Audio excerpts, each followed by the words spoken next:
또 비유를 들어 이르시되 천국은 마치 사람이 자기 밭에 갖다 심은 겨자씨 한 알 같으니 이는 모든 씨보다 작은 것이로되 자란 후에는 풀보다 커서 나무가 되매 공중의 새들이 와서 그 가지에 깃들이느니라. 또 비유로 말씀하시되 천국은 마치 여자가 가루 서말 속에 갖다 넣어 전부 부풀게 한 누룩과 같으니라. 예수께서 이 모든 것을 무리에게 비유로 말씀하시고 비유가 아니면 아무것도 말씀하지 아니하셨으니 이는 선지자를 통하여 말씀하신 바 내가 입을 열어 비유로 말하고 창세부터 감추인 것들을 드러내리라 함을 이루려 하심이라. 여러분, 계속해서 우리 마태복음 13장 살펴보고 있는데요. 마태복음 13장은 비유장이라고 했고 뭐에 대한 비유라고 했어요? 천국에 대한 비유, 천국에 대한 비유라고 말씀드렸어요. 오늘 그 세 번째 시간인데요. 오늘 본문 말씀도 천국을 비유하셨던 아주 대표적인 말씀입니다. 그런데 앞에서 우리 2시간에 걸쳐서 살펴본 말씀하고 오늘 말씀, 또 다음 시간에 살펴본 말씀이 조금 다른 게 있어요. 어떤 거냐면 이런 거예요. 우리 앞에서 살펴봤던 말씀, 여러분 기억하실지 모르겠네요. 첫 번째는 4가지 밭에 대한 비유의 말씀을 봤었고, 그리고 지난 시간에는 알곡과 가라지 비유에 대한 말씀을 살펴봤어요. 오늘은 겨자씨와 누룩에 관한 비유, 그리고 우리 다음 시간에는 또 감춰져 있는 3가지 비유에 대한 것들을 살펴볼 텐데, 앞에서 두 가지 살펴봤던 비유하고 오늘과 다음 주에 살펴볼 비유의 다른 점 하나가 구체적인 것이 이런 겁니다. 앞에서 살펴봤던 말씀들은 예수님께서 제자들에게 무리가 떠난 이후에 제자들만 따로 모아놓고 추가적인 보충 설명을 해주셨어요. 보충 설명. 얘들아, 길가란 이런 거란다. 돌짝은 이런 거란다. 가시덤불은 이런 거란다.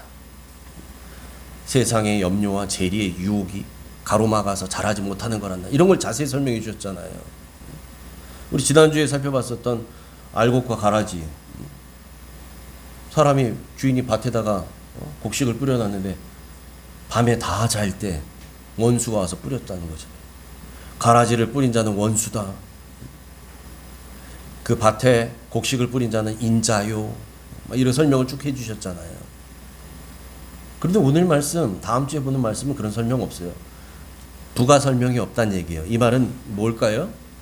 그 부가적인 설명을 하지 않아도 당시의 제자들 그리고 사람들이 오늘 설명하는 저 비유와 다음 시간에 다음 주에 보게 될 그 비유의 말씀들은 아하, 한 번만 들어도 그게 뭔지 감을 다 잡아요. 이해할 만한 설명이 필요 없는 그런 비유였다라는 거죠. 오늘을 사는 우리와는 문화가 좀 다르죠.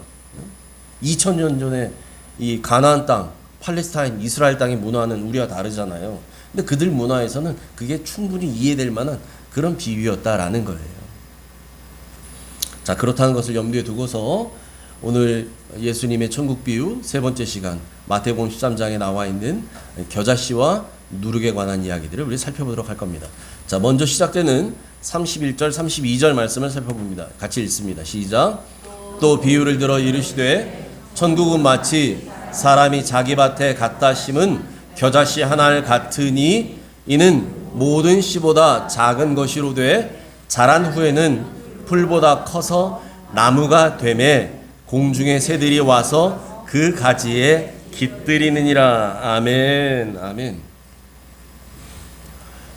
오늘 비유로 말씀하시는 이 천국은 뭐의 비유예요? 이렇게 말씀하시죠.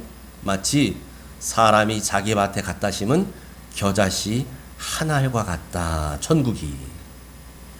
그러니까 여러분, 이 겨자씨는 우연히 뿌려졌거나 어쩌다 보니까 저절로 난 그런 씨가 아니란 얘기예요. 분명히 얘기하죠.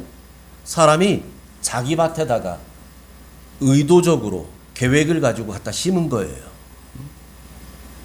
우리 집사님, 권사님들 뭐 이렇게 텃밭 같은 거 농사하시는 분들 가끔 계시잖아요. 거기에 뭐 봄이면 무슨 씨도 심고 모종도 심고 막 이렇게 하잖아요. 의도적으로 기대하고 심잖아요. 이번 여름에 내가 뭘 먹을 것이다. 뭐 오이도 심고 상추도 심잖아요. 저 씨도 마찬가지예요. 어쩌다 보니까 난 게 아니라 의도를 갖고 주인이 심은 거예요. 저 씨는. 그렇다라는 겁니다.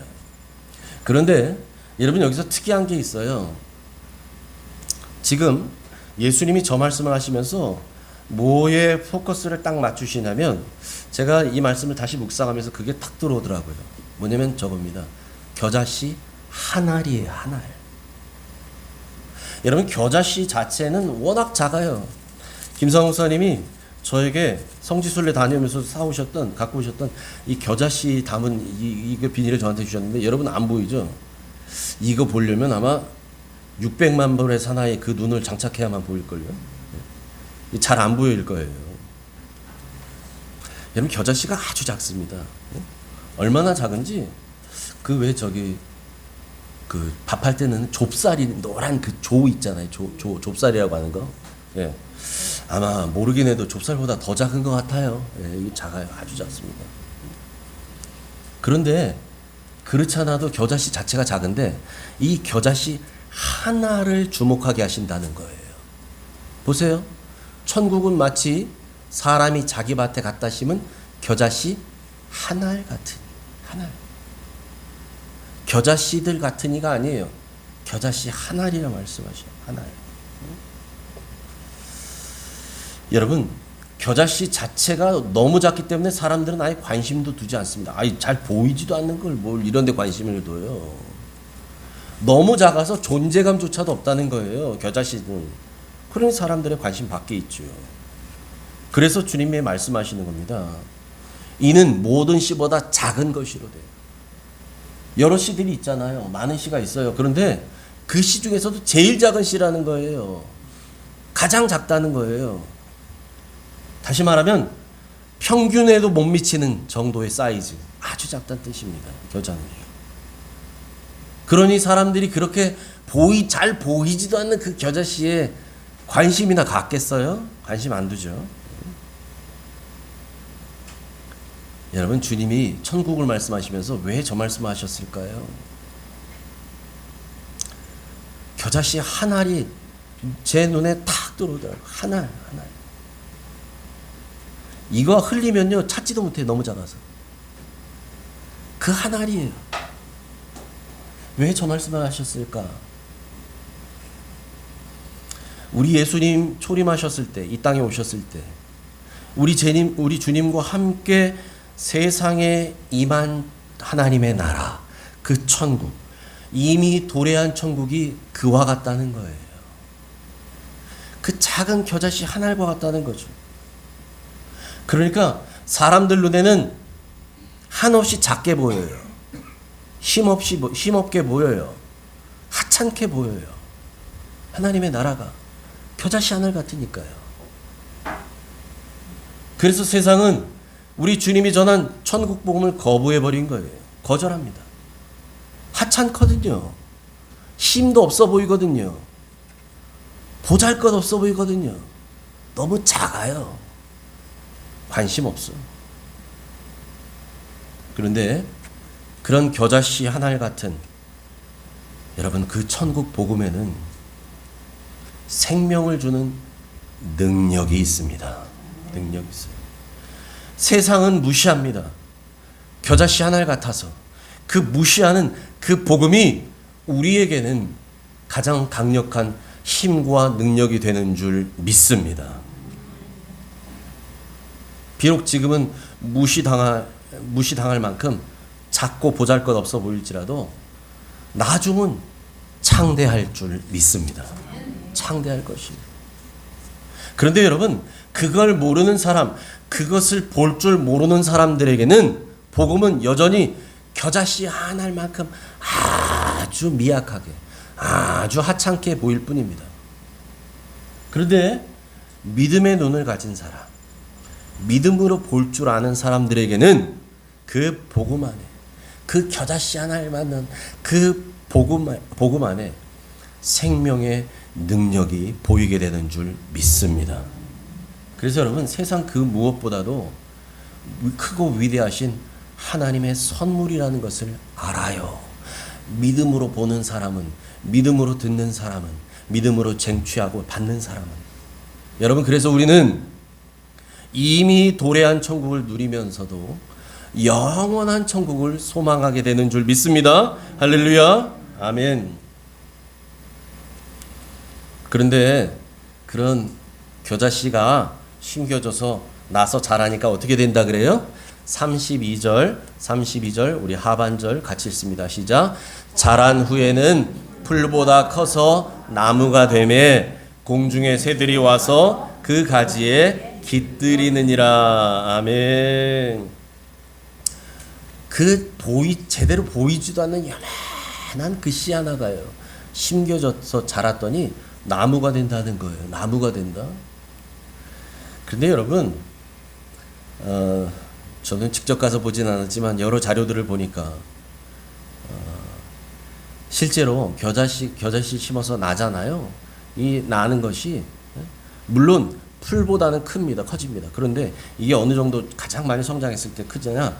키의 높이가 약 2m에서 3m 정도, 그 이상 자라진 않는데 이게 전부라는 거예요. 무슨 말이냐면 우리가 생각하는 것처럼 여러분 우리 예전에 중림원 갔을 때 메타세콰이어 길 가보셨잖아요. 메타세콰이어 나무 얼마나 높아요. 예? 어마어마하게 높잖아요. 그런 나무들이 쫙 그 가로수처럼 서 있는, 여러분 그 길을 보세요. 그 우람하게 높은 나무, 예? 여러분 겨자씨가 자라면 그런 나무가 되지는 않아요. 2m 정도, 이 정도 자란다는 거예요. 만약에 예수님께서 천국을 강력한 왕국으로 표현하시려고 하셨다면 어쩌면 겨자씨가 자라서 자란 2m짜리 이걸 설명하지 않고 차라리 구약 성경에 그렇게 많이 나오는, 그래서 예루살렘 성전에 귀하게 쓰인 목재로 사용되어 있었던 레바논 백향목, 많이 들어보셨죠? 레바논의 나는 그 유명한 나무 백향목, 그 백향목을 비유로 삼았다면 또 어떻을지 몰라요. 강력한 왕국이라면 아마 그런 비유를 쓰는 것이 맞았을지 모르겠다는 거예요. 그런데 우리 주님은 그렇게 하지 않으셨어요. 왜냐하면 천국은 그런 나라가 아니거든요. 천국, 적어도 주님과 함께 이 땅에 도래한 천국은 그런 강력한 힘을 가진 절대 왕국이 아니거든요. 그래서 여러분, 이 땅에 도래한 천국은요, 어쩌면 사람들이 기대했던 모습과는 전혀 다른 모습이었어요. 사람들은 메시아와 함께 오게 되는 왕국은 뭔가 로마 제국도 압제할 수 있는, 압도할 수 있는 그런 강력한 군사력, 강력한 정치력, 강력한 파워를 갖고 있는 그런 나라를 기대했는데, 예수님과 함께 이 땅에 도래한 하나님의 나라는 전혀 그렇지 않았잖아요.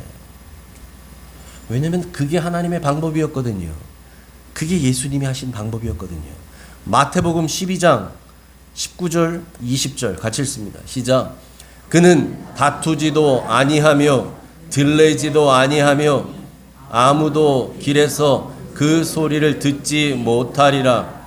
상한 갈대를 꺾지 아니하며 꺼져가는 심지를 끄지 아니하기를 심판하여 이길 때까지 하리니. 아멘. 무슨 말입니까?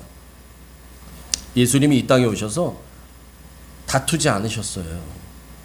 들레지도 않으셨다는 거예요. 여러분, 들레지 않았다는 거 지난번 설명했는데 기억 안 나시겠죠? 들렌다는 건 이겁니다. 나를 드러내기 위해서 막 소리치고 외치는 거예요. 나 이런 사람이라고, 나 이런 사람이야. 어? 나를 어떻게 알고 말이야. 여러분, 나 이런 사람이라고요. 이러는 거 있잖아요. 뭐 정치하는 분들 막 그렇게 큰 소리들 치잖아요. 왜? 자기를 드러내야 되니까, 자기를 알려야 되니까, 나타내야 되니까 그걸 들렌다고 얘기해요. 들렌다. 근데 예수님 그렇게 하지 않으셨다는 거예요. 예수님은 아무도 길에서 예수님의 소리를 듣지 못하도록 그렇게 조용한 방식으로 사역하셨어요.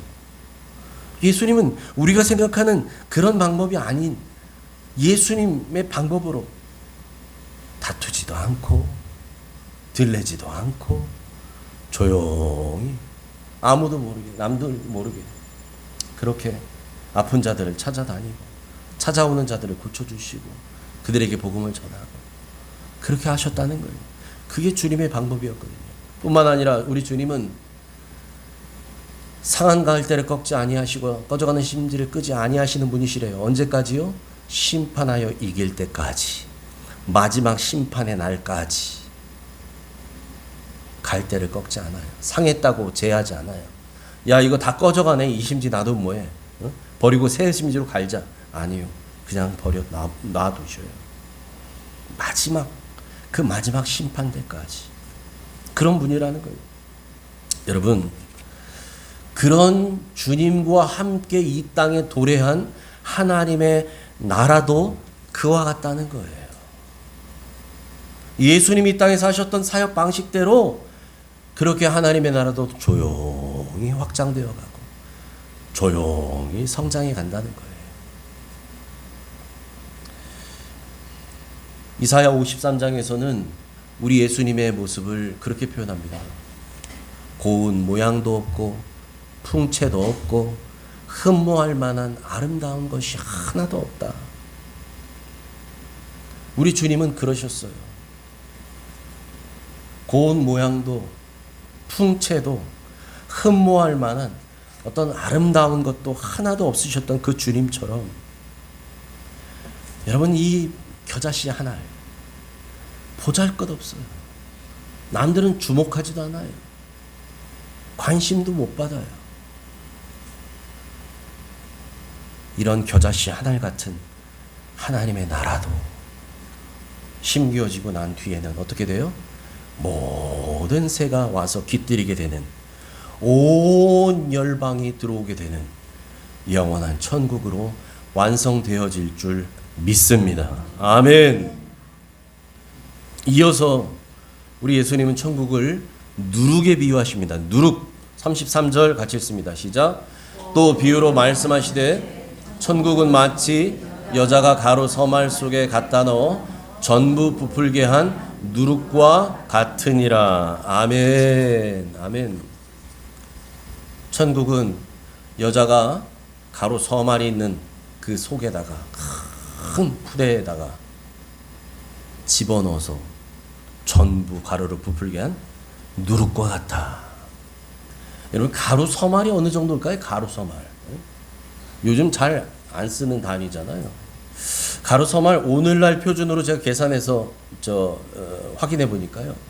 약 60리터 정도 되는 양이래요. 60리터. 그러니까 여러분 2리터짜리 그 페트병 음료수병 같은 거 큰 거 있잖아요. 2리터짜리. 이거 30개를 쏟아 부은 것만큼이에요. 굉장히 많은 거죠. 많은 양입니다. 그만큼 되는 양의 그 가루를 전부 부풀게 하는 거예요. 여러분, 그 가루를 다 부풀게 하려면, 그게 밀가루든 보리가루든 이걸 다 부풀게 하려면, 여러분, 거기에 누룩은 얼마만큼 필요할까요? 누룩도 누룩도 서말이 필요할까요? 아니잖아요. 누룩은 조금만 있어도 돼요. 왜? 누룩의 힘은 강력하거든요. 이런 빵 만들 때 넣는 이스트라는 거 있잖아요. 그게 누룩이거든요.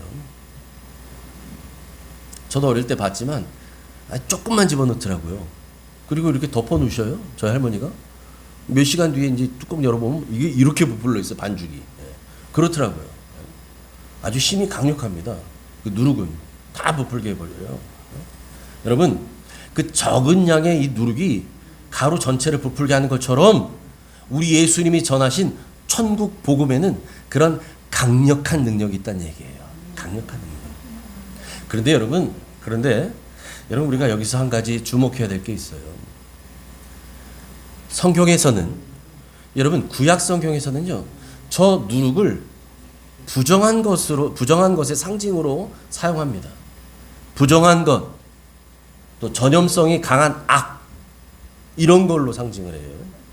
그래서 여러분, 이스라엘 백성들이 애굽에서 노예 생활을 다 끝마치고 이제 모세의 지도하에 애굽을 나오던 첫 번째 6월절 밤에 그들이 먹었던 빵, 그들이 먹었던 떡이 어떤 거냐?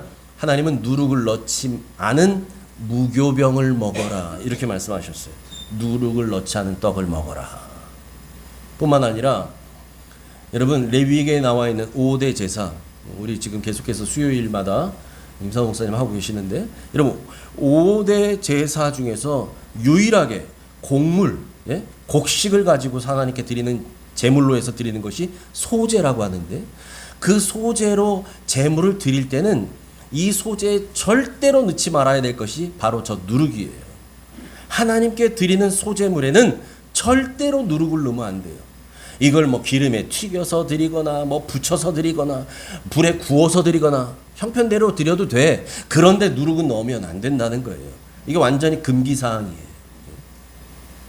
그처럼 누룩이라고 하는 것은 구약 성경에서는 아주 부정한 것, 오염시키는 것, 이런 이미지를 갖고 있기 때문에 그렇습니다. 구약에만 그럴까요? 아니요. 신약에 와서도 마찬가지예요. 신약에 넘어와서도 여전히 누룩은 부정적인 이미지를 갖고 있어요. 한 군데만 찾아보죠. 고린도전서 5장 8절입니다. 시작. 그러므로 우리가 명절을 지키되 묵은 누룩으로도 말고 악하고 악의에 찬 누룩으로도 말고 누룩이 없이 오직 순전함과 아멘. 사도 바울이 고린도 교회에다가 보낸 편지에도 얘기하잖아요.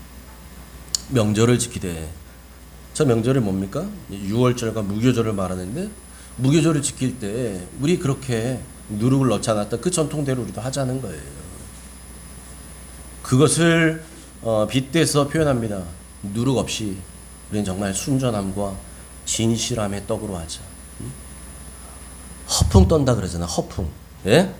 요만한데 이만한 것처럼 막 허풍해서, 하나님 내가 이만큼 합니다. 하나님 그거 원하지도 않아요. 허풍은 정직하게, 진실하게, 순전하게 내 모습 이대로, 하나님 제가 하나님께 왔습니다. 하나님이 그런 예배를 받으시는 줄 믿습니다. 그래서 신약에서도 여전히 누룩은 부정적인 이미지를 갖고 있다는 거예요. 자, 그러면 여기서 여러분 우리가 한번 생각해 보자고요. 야, 누룩이 저렇게 부정적인 이미지를 갖고 있는데, 그런 걸 상징하는데 왜 그 거룩한 천국을 비유하시는데 왜 하필이면 그 부정한 누룩을 비유로 삼으셨을까라는 거죠. 왜 그랬을까요? 왜 그랬을까요? 여러분, 그건요, 우리가 부정하다고 멀리하는 것들, 아유 부정해, 아유 지저분해, 아유 이건 뭐 악해서 어떻게. 사실은 그런 것들이 천국을 채운다는 거예요.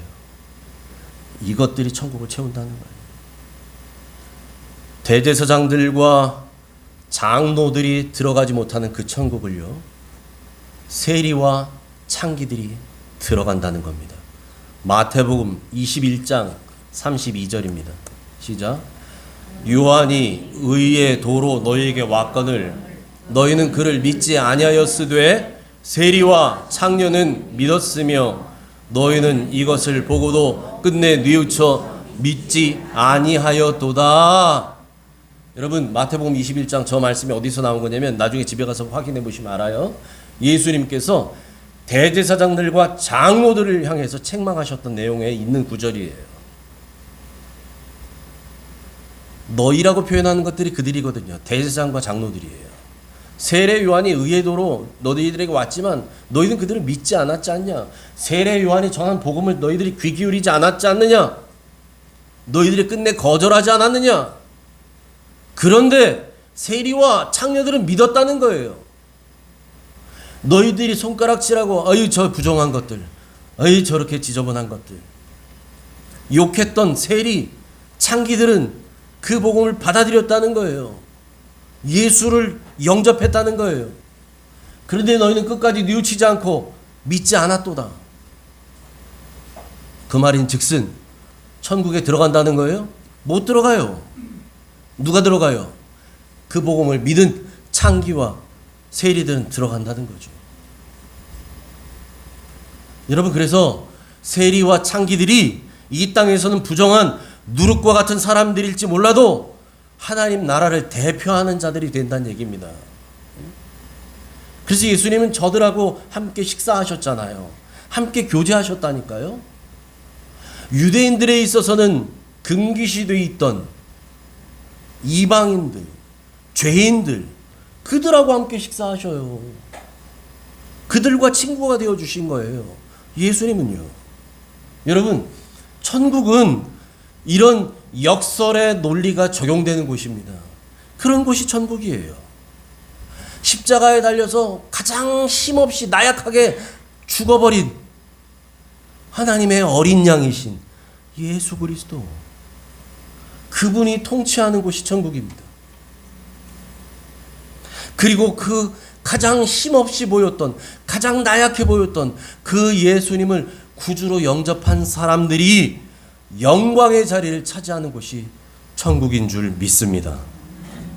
그래서 예수님께서 천국을 채우는 자들, 천국의 주인, 누가 천국에 들어가는지를 마태복음 5장 8복에서 말씀하셨어요.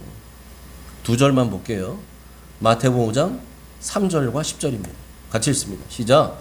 심령이 가난한 자는 복이 있나니 천국이 그들의 것임이요, 의를 위하여 박해받는 자는 복이 있나니 천국이 그들의 것임이라. 아멘. 아멘.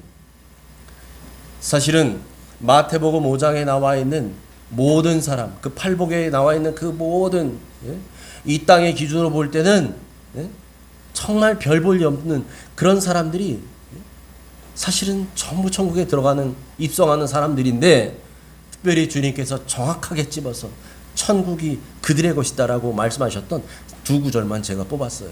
3절과 10절. 보세요. 우리 주님은요, 천국이 심령이 부유한 자, 마음이 부자인 자들의 것이라고 하지 않고 심령이 가난한 자, 가난한 자들의 것이래요. 심령이 가난하다는 것은 뭡니까? 여러분, 심령이, 우리의 마음이 가난하다는 것은 하나님의 은혜가 없이는 나는 못 살아요. 나는 하나님 없이는 못 살아요. 나는 하나님 없이는 안 돼요. 이걸 고백하는 사람입니다. 믿을 구석이 하나님밖에 없는 사람이에요. 믿을 구석 이렇게 남겨둔 사람들, 돈, 내가 은행에 집어넣는 돈 있잖아. 나 그거 믿어. 나 그동안 살아오면서 내가 관계 맺어놨던 백 있잖아, 인맥. 나 그 사람들 믿어. 이런 사람은 심령이 가난한 게 아니에요. 심령이 가난하지 않아요. 그 사람들은 돈을 믿거든요. 의지하거든요. 자기 도와줄 사람들을 의지하거든요. 그런 사람들은 심령이 가난하다고 하지 않아요. 심령이 가난한 자, 마음이 가난한 자는 어떤 거냐? 그 아무것도 없는 사람이에요. 하나님밖에 없는 사람. 하나님 아니면 난 끝나요. 이런 사람이에요. 그런 사람들이 천국이 그런 사람들의 것이래요. 또 천국은 어떤 사람들의 것이래요? 의를 위하여 박해받는 자래요. 힘있고 강한 능력, 권세 가진 사람들의 것이라고 하지 않으셔요. 주님을 위해, 복음을 위해 박해받는 사람. 박해를 받는다는 것은 힘이 없다는 거잖아요. 힘이 없고 연약한 자들. 그런데 무엇 때문에요? 의를 위하여, 주님을 위하여, 복음을 위하여 그렇게 박해받는 사람이에요. 그런 사람들의 것이라고 분명히 말씀합니다. 여러분, 그렇습니다. 천국은요, 나 자신이 나를 봐도 나는 부정한 누룩 같은 인생인 것 같아. 그래서 주님 앞에는 도저히 설 수 없다고, 그렇다는 것을 아는 사람. 어떻게 나 같은 것이 주님 앞에 나아갈 수 있는가? 나같이 부정한 인생이 주님 앞에 설 수가 있는가? 여러분, 이걸 아는 사람이에요. 그래서 그걸 아니까 그런 사람은요, 주님의 은혜가 아니고서는 나는 정말 아무것도 아닙니다. 내 인생 빼기 주님의 은혜는 제로. 네? 내 인생에서 주님의 은혜를 빼버리면 난 아무것도 없어. 이걸 고백하는 사람이에요. 그러니까 그런 사람은 어떻게 살아요? 그 주님의 나를 불쌍히 여겨 주옵소서 긍휼한 은혜만을 구하는 자들인 줄 믿습니다. 나를 불쌍히 여겨 주시는 주님의 은혜가 없이는 주님 나는 오늘도 못 삽니다. 그러니 이 사람은 뭘 구해요? 돈을 구하는 게 아닙니다. 주님 나를 불쌍히 여겨 주옵소서. 마치 세리처럼요. 나는 죄인이로소이다. 그런 은혜가 있었기에 저와 여러분도 죄사함의 은총, 구원의 은혜를 받은 줄 믿습니다. 여러분, 남들이 신경도 안 쓰는 겨자씨 한 알 같은 인생일지라도, 아무도 알아주지 않는 부정한 그 누룩 같은 인생일지라도 주인 대신 우리 주님 손에 의해 심겨지고 쓰여지기만 하면 모든 새가 깃들이는 나무가 될 것이고 조용히 소리 없이 모든 가루를 부풀게 하는 능력 있는 인생이 될 줄 믿습니다. 아멘. 바라기는 그래서 이 땅에서 그렇게 우리 주님에게 귀하게 쓰임 받으며 천국을 누리시다가 우리 주님 다시 오시는 그날 우리 주님과 함께 영원한 천국의 그 영광의 자리에 앉게 되는 여러분 모두 되시기를 주님의 이름으로 축원합니다. 아멘. 하나님, 오늘도 하나님의 은혜를 생각할 때에 감사 또 감사합니다. 하나님, 아무리 생각해봐도 100번, 1000번, 10,000번 죽어도 마땅한 인생이었습니다.